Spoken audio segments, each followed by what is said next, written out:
Olá, tudo bem? Eu sou o professor Rodrigo Baladan e esse é mais um vídeo aqui pelo meu canal da HiFit. Vídeo novo, evidência nova, primeira e única evidência na literatura falando sobre a hipertrofia de glúteo no exercício agachamento.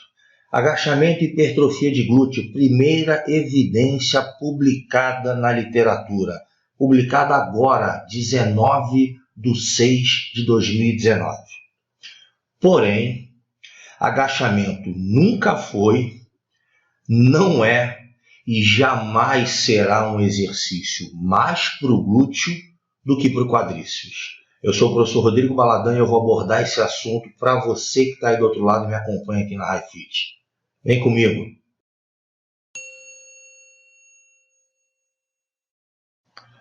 Estou trazendo aqui essa evidência publicada no European Journal of Physiology do Keitaro Kubo, publicada agora, dia 19 de junho.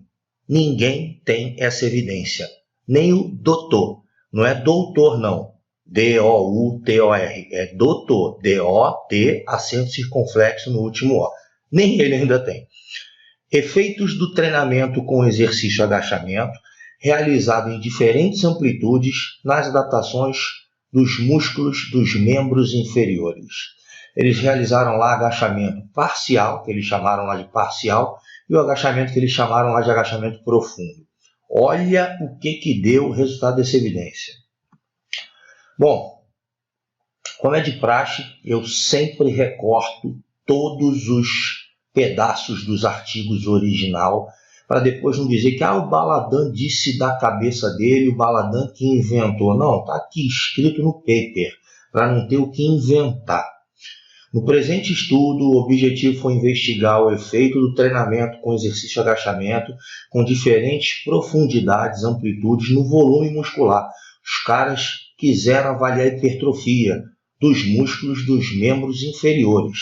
A hipótese é que o aumento relativo no volume muscular dos extensores de joelho, que é o quadríceps, glúteo máximo, primeiro estudo na literatura, no mundo, a avaliar a hipertrofia de glúteo com exercício agachamento, estava na hora, né?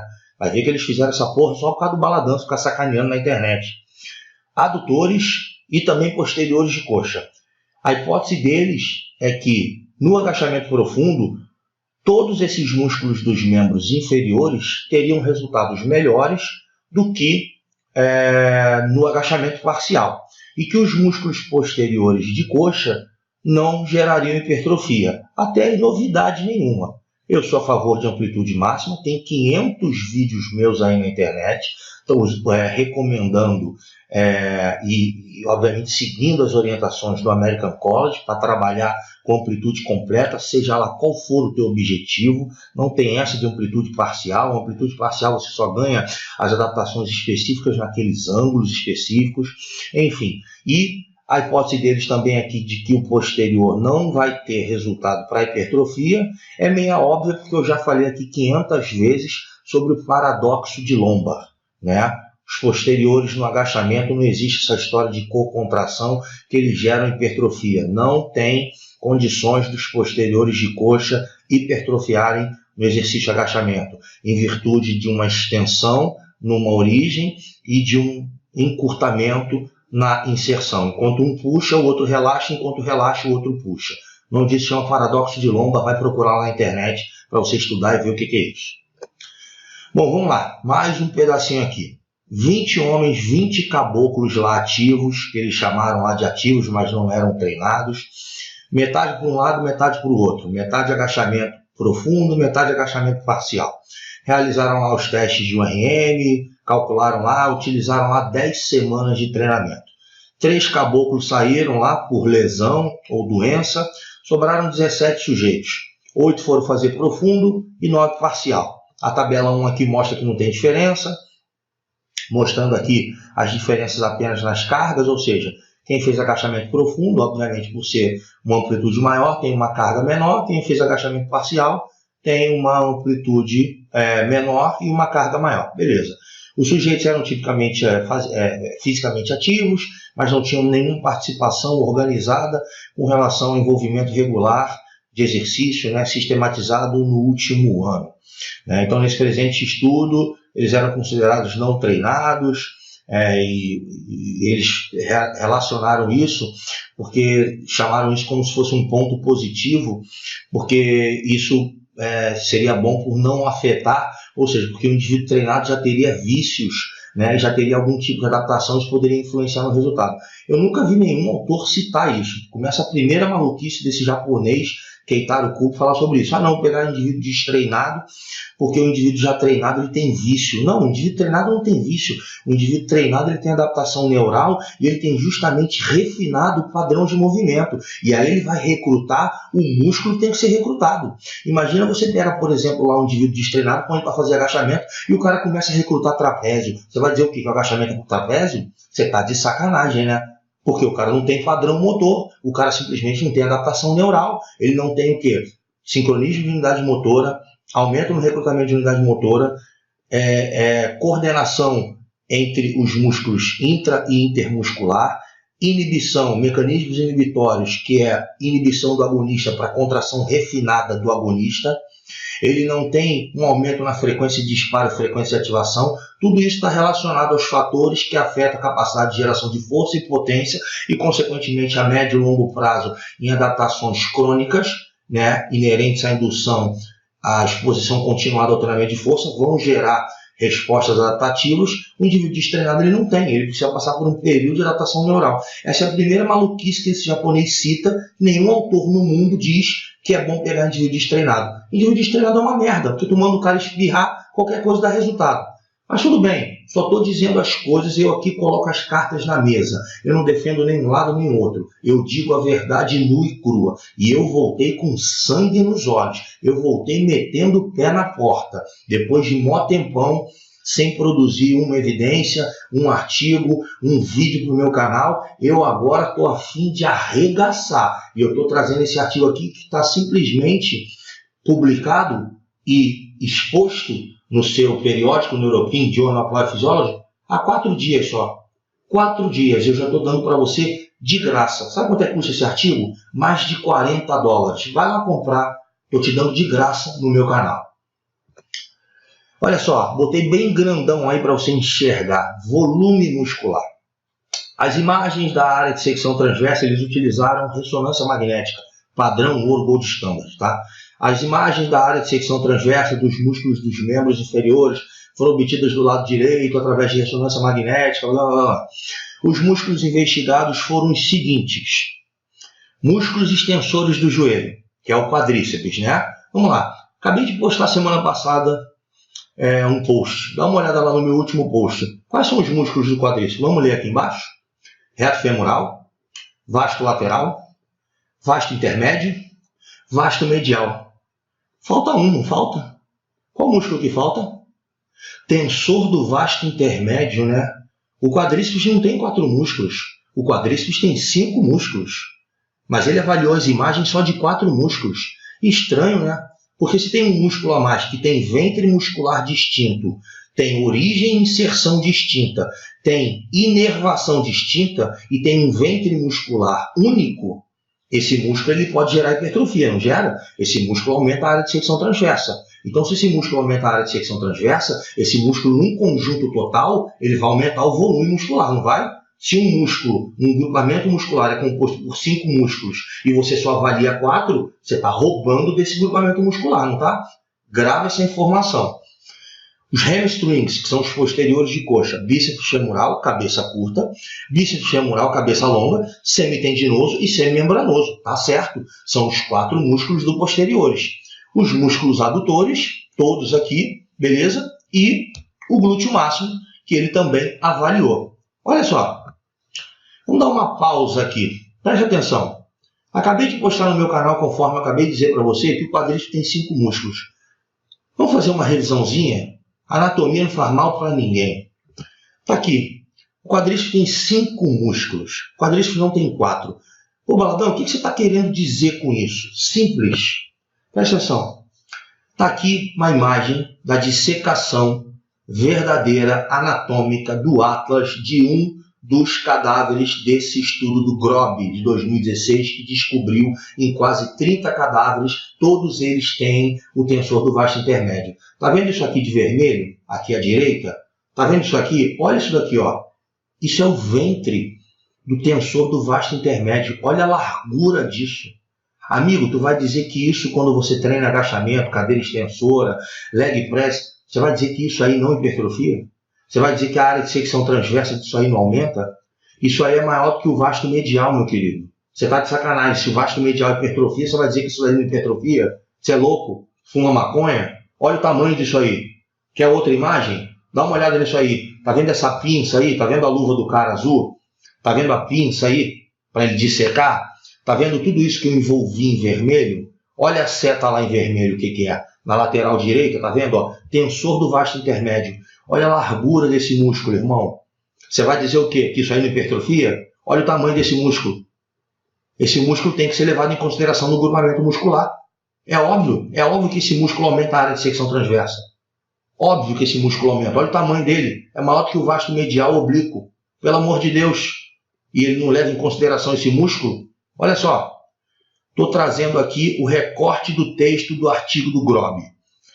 Aqui embaixo a tradução. O tensor do vasto intermédio era irrigado por ramos musculares e vasculares independentes do nervo e da artéria femoral circunflexa lateral.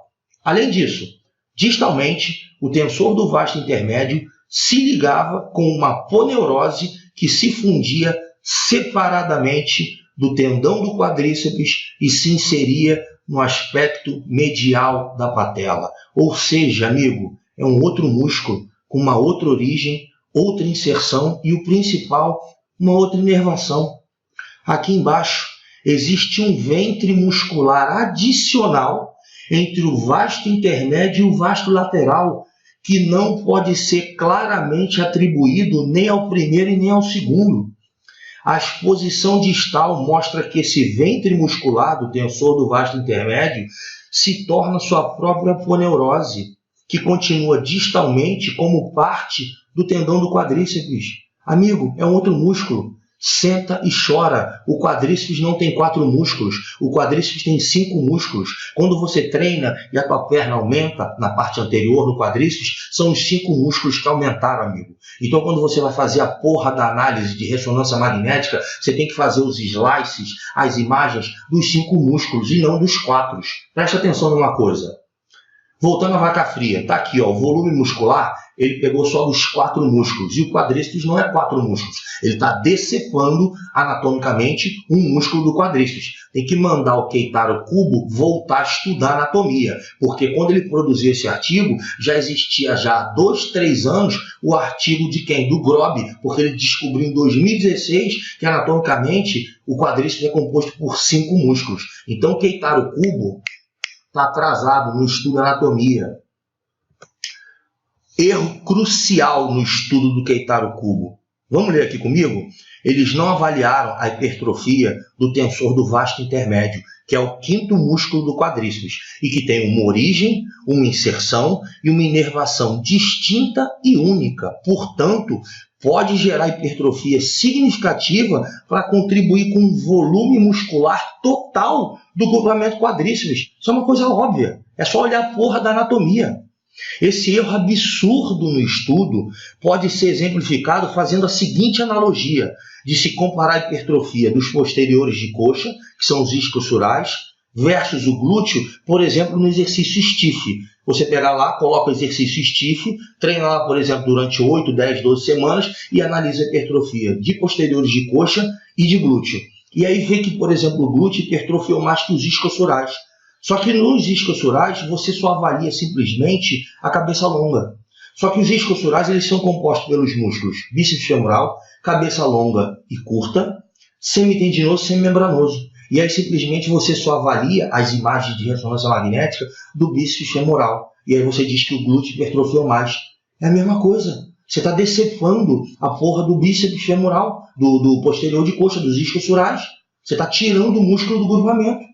É a mesma analogia. Olha que merda que os caras fizeram. Olha que estudo bunda. Isso é uma involução. manda de volta para o revisor do European Applied Physiology. Manda de volta para o revisor do European. Porque isso é uma evolução. Involução. Os caras simplesmente fizeram a maior merda do mundo. Não avaliaram a porra do volume de um dos músculos do quadríceps. Vai dar merda. Vai dar merda nos resultados. É óbvio que vai dar merda nos resultados. Presta atenção. Um outro erro. Tá vendo esse cavalo aqui, essa mula, essa égua? Isso é um movimento de extensão, né? Você anda no dia a dia fazendo isso, extensão? Você coloca uma carga lá, né, na perna, uma resistência e fica fazendo esse movimento de extensão? Não, né? Mas o movimento de flexão, de extensão de joelho nós fazemos no dia a dia, né? O que eu estou querendo dizer? Que os músculos anteriores da coxa sofrem muito mais adaptações com relação às AVDs, que são as atividades da vida diária, do cotidiano, do que os extensores do quadril. Concorda comigo?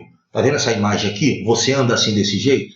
Alguma mulher que você conhece anda desse jeito? Dando coice para trás? Dá 3 passos, dá um coice para trás. Dá 3 passos, dá um coice para trás. Não, né? Aí você sobe escada, desce escada, você sobe um negócio, desce um negócio, abaixa para pegar. Perfeito, não perfeito? Você não dá coice para trás, né? Então presta atenção. Olha o outro erro desse estudo. Japonês, né, cara? Puta que pariu. Japonês é bom para uma porrada de coisa. Mas, meu irmão, para produzir evidência tem uma caralhada de japonês que só faz merda. Presta atenção. Aqui embaixo, nesse presente estudo, nós adotamos cargas moderadas. E eles trabalharam com repetições marcadas, com 8 repetições.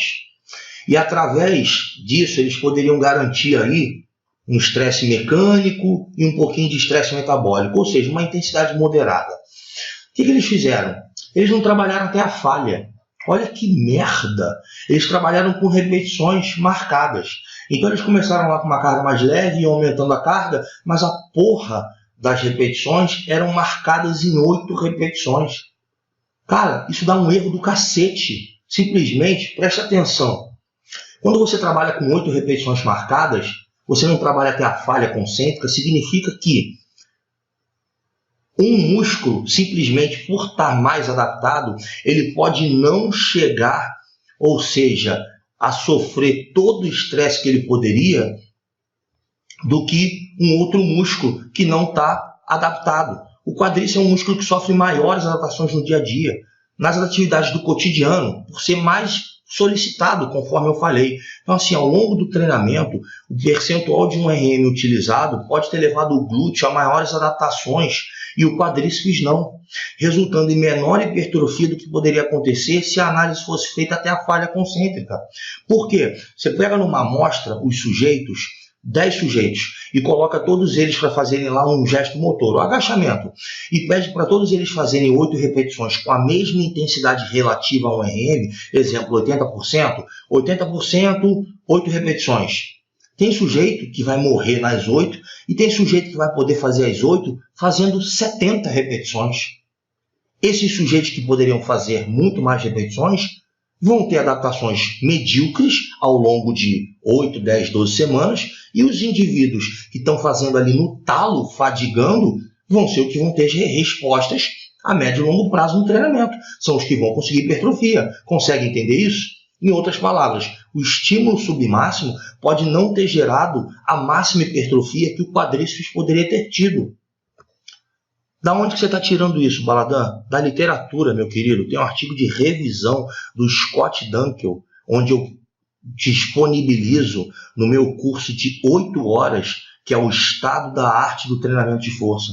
É um curso que eu simplesmente entrego as maiores evidências da literatura científica num curso sobre hipertrofia. Essa revisão do Scott Dunkel, ele fala justamente o seguinte: treinar até a falha é a resposta para padronização quando a gente quer avaliar a hipertrofia. Se você não treina até a falha e escolhe um percentual de um RM e trabalha com repetições marcadas, nesse exemplo desse artigo do Keitaro Kubo, 8 repetições, você vai ter indivíduo que vai falhar e vai ter indivíduo que não vai falhar. Vai ter indivíduo que não vai fazer nem cócega na porra da musculatura. Esse é o exemplo, olha aqui, presta atenção, isso aqui é um estudo de revisão. Está vendo isso envolvido aqui em vermelho? Aqui embaixo é esse exemplo aqui, justamente que o Scott Dunkel nessa revisão está dando. Isso aqui é um estudo onde eles fizeram lá, por exemplo, 3 séries de 10. Um indivíduo faz as 3 séries de 10 com uma intensidade relativa ao RM, por exemplo, 70%, faz as 3 de 10 no talo, morrendo. O outro indivíduo, um outro indivíduo qualquer, faz as 3 séries de 10, hipoteticamente, ele é obrigado a parar em 3 séries de 10 porque o estudo é marcado com 3 séries de 10, igual esse do Keitaro Kubo que eu estou apresentando, do agachamento. Eles tinham que parar em 8. Nesse aqui, eles tinham que parar em 10. Só que esse sujeito aqui, ele fez as 3 séries de 10, só que ele poderia fazer 3 séries de 35. Ou seja, está ridícula a carga. Então, assim, ele foi limitado pelo protocolo de 3 de 10. Eles vão ter as mesmas respostas hipertróficas? Obviamente que não. Está aqui mais uma vez mostrando. Isso aqui do lado esquerdo são os indivíduos, está vendo? Ó, com 35% de RM e com 70% de RM. Teve indivíduo no mesmo grupo, trabalhando com 70% de RM, que fez quase 20 repetições. E teve o outro que fez 10 repetições. Isso é o dobro de repetições. Ou seja, imagina se você marcar lá, não, só pode fazer 8. Pô, chefe, mas eu consigo fazer 16. Não, mas tu tem que parar em 8. Não vai fazer nem cócega na musculatura. Então, assim, não ir até a falha concêntrica ocasiona 2 problemas. Indivíduos no mesmo grupo vão alcançar fadiga e outros não. Determinados músculos mais adaptados a um gesto motor vão sofrer adaptações diferentes de outros músculos menos adaptados. Se você pega uma caralhada de caboclo que nunca viu um exercício de agachamento na vida e agacham lá igual um Zé Bunda do caralho, o que isso significa dizer? Que o quadríceps está adaptado. Se o quadríceps está adaptado, vai sofrer menos adaptações. Se o glúteo está menos adaptado, porque ninguém vive dando coice na rua, esses glúteos vão sofrer maiores adaptações. Isso é uma coisa óbvia e cristalina. Não precisa nem para a porra do laboratório para raciocinar esta merda. Tem que ter análise crítica. Isso aqui é a área de secção transversas que eles fizeram. As imagens da ressonância magnética. Cadê a porra do tensor do vasto intermédio? Não tem. Os caras deceparam o músculo do quadríceps, né? Caralho, os caras deveriam estar fumados. Deveriam ter fumado maconha, não é possível. Olha que merda. Esse quadro aqui em cima, tabela 2, o superior, mostra o volume muscular do quadríceps, dos 4 músculos, né? Porque não tem o tensor do vasto intermédio, por centímetro quadrado.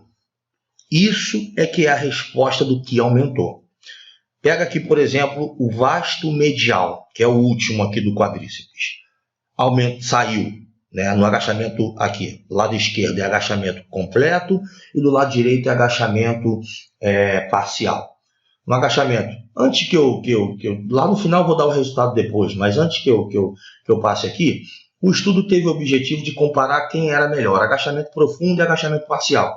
Indiscutivelmente, agachamento profundo é muito melhor. O que eu estou analisando aqui são outras coisas no estudo com relação a agachamento ser para um músculo ou não ser para outro, entendeu? Então já começaram a me marcar na internet, que não sei o que, daqui a pouco o doutor tá dando escândalo na internet, dando o ataque dele de chilique. Então antes que ele dê o ataque de chilique, eu já entro com o pé na sola, com um diretão na cara, dando um double leg, botando para baixo, finalizando no armlock, antes que aconteça alguma coisa. Então já entro direto com o pé na sola, porque aqui é assim, o papo é reto, não tem rodeio. Então assim, a resposta do estudo é o seguinte: agachamento profundo é melhor para a porra toda. Sempre vai ser. Óbvio.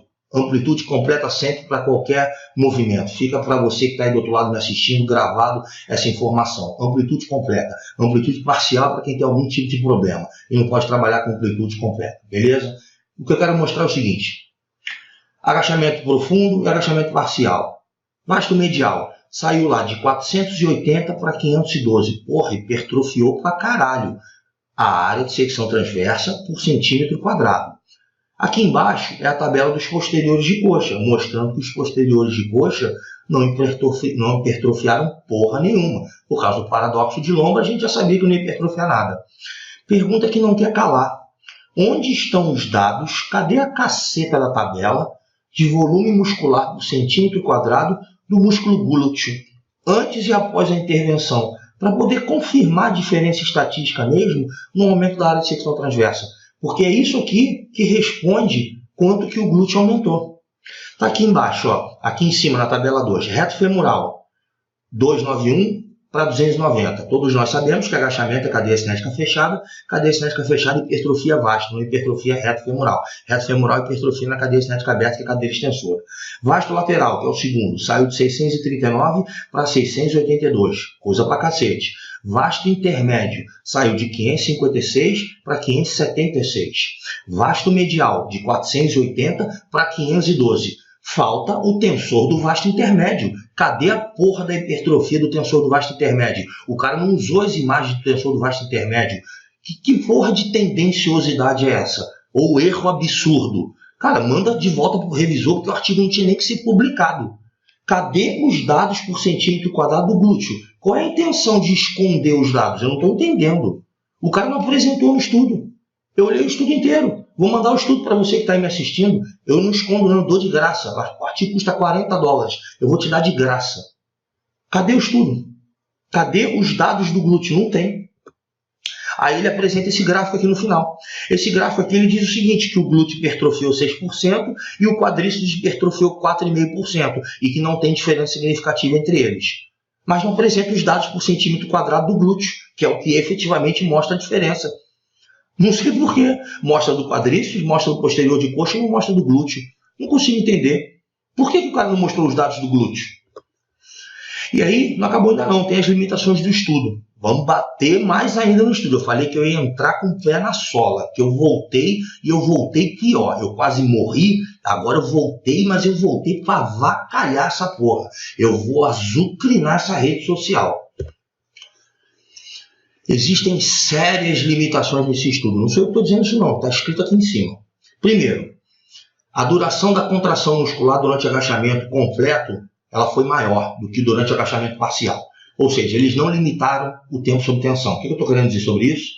Que quando você faz o agachamento profundo, você tem maior amplitude. Se você tem maior amplitude, você tem maior tempo sob tensão. A gente sabe que o VTT e o tempo sob tensão são as duas variáveis preponderantes para hipertrofia. Se um está maior do que o outro, é essa porra que vai hipertrofiar mais. E o que aconteceu aqui nessa merda? O agachamento profundo hipertrofiou mais. Por quê?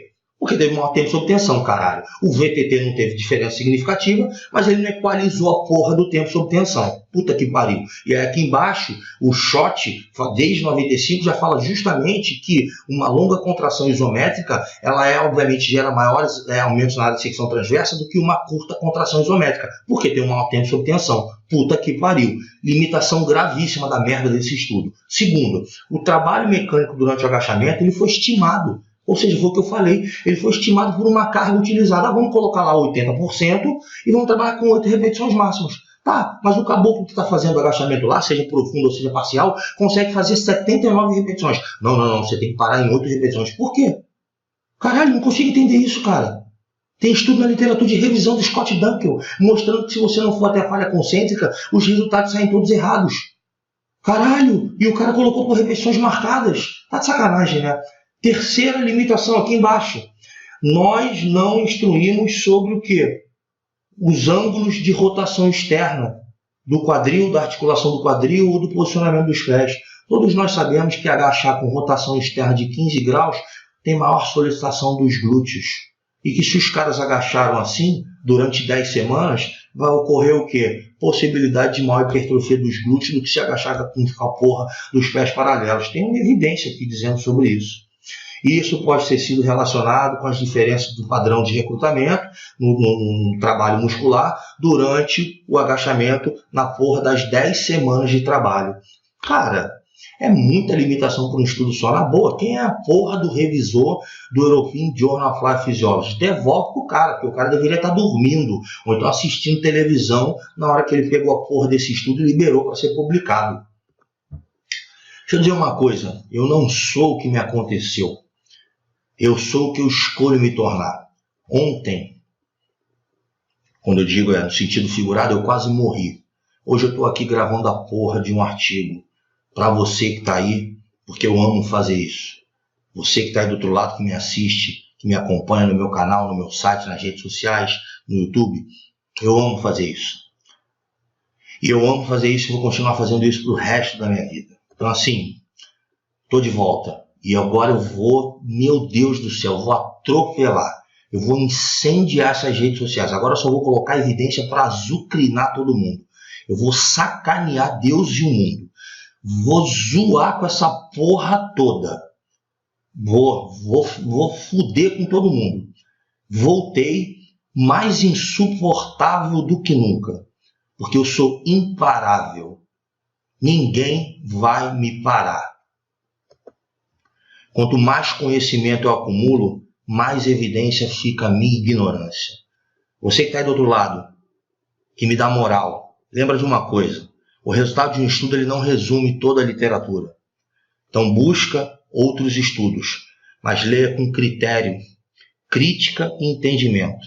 Foi isso que a Estácio me deu. Graças a Deus eu tenho análise crítica para poder ler um artigo, e esse artigo que eu acabei de te entregar mastigado para dizer esse artigo é bom, esse artigo é uma merda. Esse artigo é bom, isso aqui não serve do artigo, toma cuidado com isso aqui vale a pena você reproduzir no teu dia a dia, isso aqui não vale, tá? Aos amigos tudo, aos inimigos a leitura. Eu não sou polêmico, eu sou autêntico, porém eu sou tolerante como personagem Saraiva. E antes de eu terminar, deixa eu dizer uma coisa para você que está aí do outro lado. Agachamento nunca foi, não é e jamais será um exercício mais para o glúteo do que para o quadríceps. Um forte abraço e até o próximo vídeo. Tô vivo, porra!